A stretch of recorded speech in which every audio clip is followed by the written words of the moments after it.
South Africa versus New Zealand. That could be the quarterfinal in the Rugby World Cup 2027.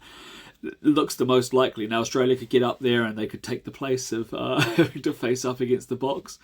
It's going to be tasty. So these are the pools, right? And I think it's interesting because the group stages really are just about positioning for the knockouts. They're in and of themselves, there'll be some interest. You know, for instance, Italy, Georgia. I'd be quite curious to see who takes second place there.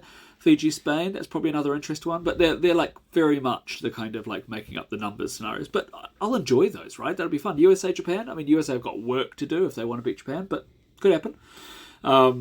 Wales stay where they are. Tonga could be challenging. Again, we sort of know that the order they're in now is likely the order they finish. And so just to remind you, the kind of top 2 go through to the quarterfinals, and then there's another 4 that get selected for the kind of best third place finish.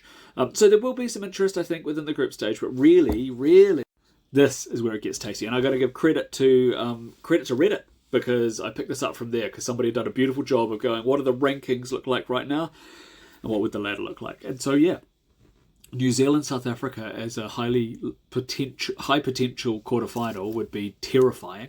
Could go either way, right? Like, South Africa are clearly amazing, but we've seen this year, right? They're 1-1. Don't get me wrong, Bocky had a big win, but they got beaten the week before. Tasty.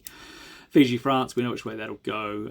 And even that round of 16, most of those matchups, typically you'd think you'd know where they'd go, right? The France-Scotland game could be tasty, because I think Scotland could really put them to the sword, right? Like, that could be really tasty.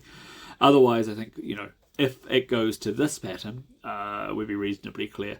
Australia-England would be very tasty, especially in Australia. There is a world where it's worth losing Pool A and coming second, because that draw down there is a lot simpler than having to take off South Africa right at the front. And then France and a semi. That's a tough half of the draw. But if you're going to win the Rugby World Cup, you can't fear anyone, right? So I think the South African fans will be like, bring it on. I'm a New Zealander. I'm like, this will be tasty, right? Like, bring it on. If the boys are good enough to win it, they need to be able to beat any of these teams. Not that it hurts to have a nice, easy run through. Oh well, I think we're all going to have to digest this a bit more, but fun.